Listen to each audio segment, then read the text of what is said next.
7-minute speech is titled, Why Do You Fear Pursuing Your Dreams? I'll call to the lectern, Thomas Lynch.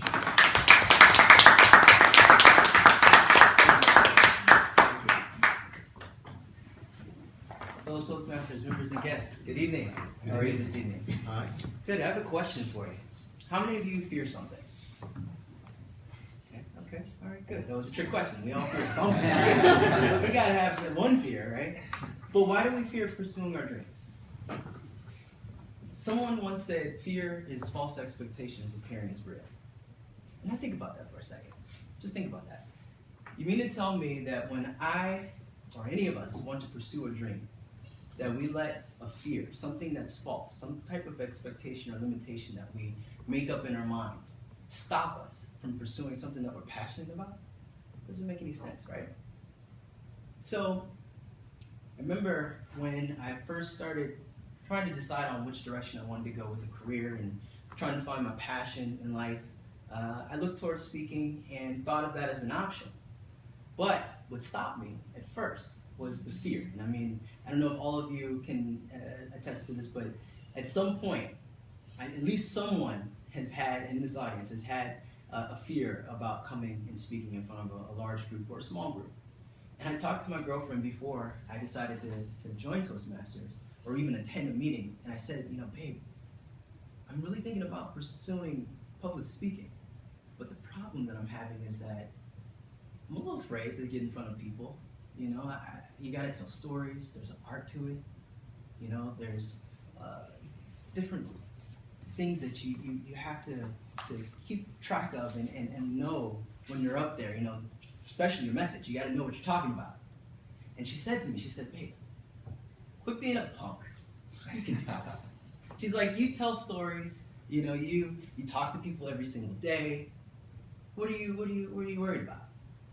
And I thought about it. I said, you know what? You kind of have a point. So I realized that with anything new, it's a little frustrating and a little painful, if you will, to try to learn and get up to speed. Because everybody, like myself, I don't know if anybody can agree with me on this, but like when I first did my first speech, in my mind, I thought I was going to be a rock star. I was going to knock it out, do a good job, everybody's going to applaud and yay, you know, cheer me on. Didn't go that way, right? But it wasn't terrible.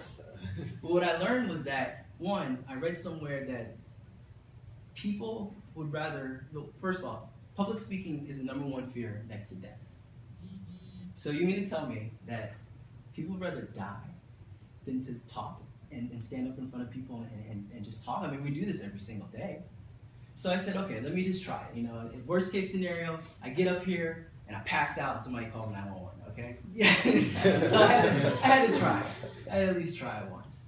And I learned that when we try something new in life, it can be a little frustrating at first. And it's almost like a child learning how to walk for the first time. So when I attended my first Toastmasters meeting, I went up there and I participated in table topics. And I can't even tell you what my table topic was because I blacked out. Like I got up here, started talking, and then I sat down. I was like, whoa, what happened? So, but I learned that by doing that, it was as if that child learning to walk, I was starting to lift myself off the ground.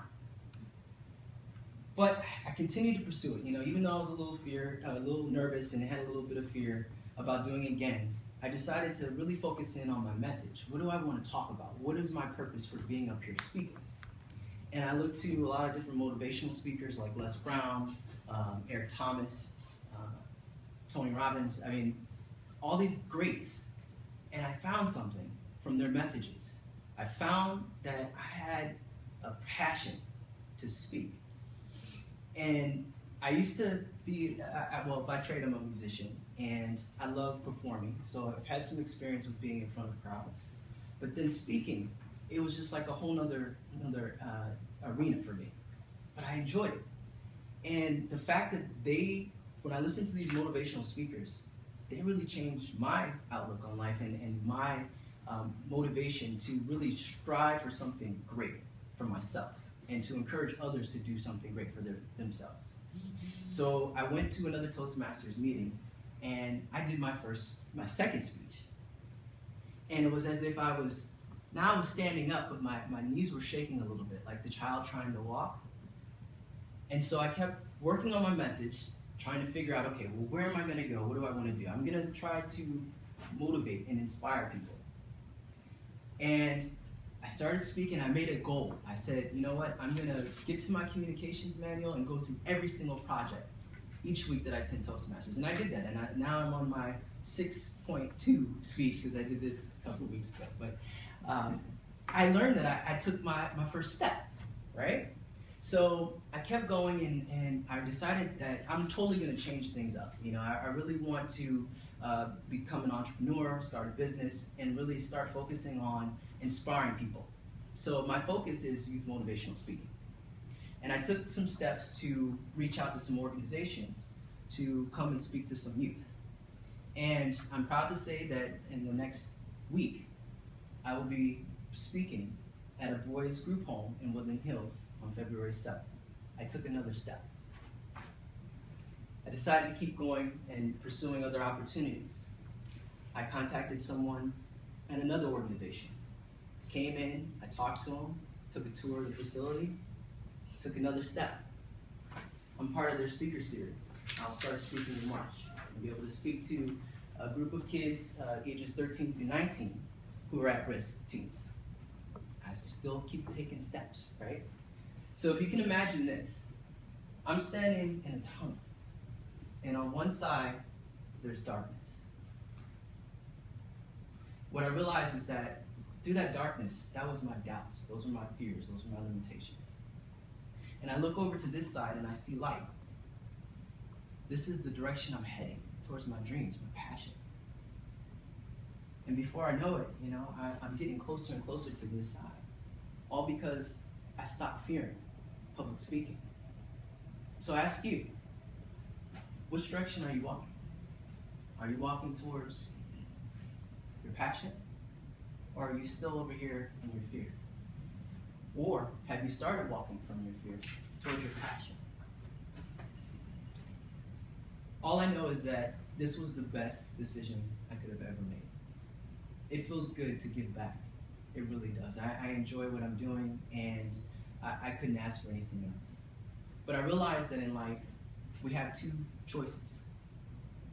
We can either live our dreams, or we can live our fears. Which one do you choose? Thank you.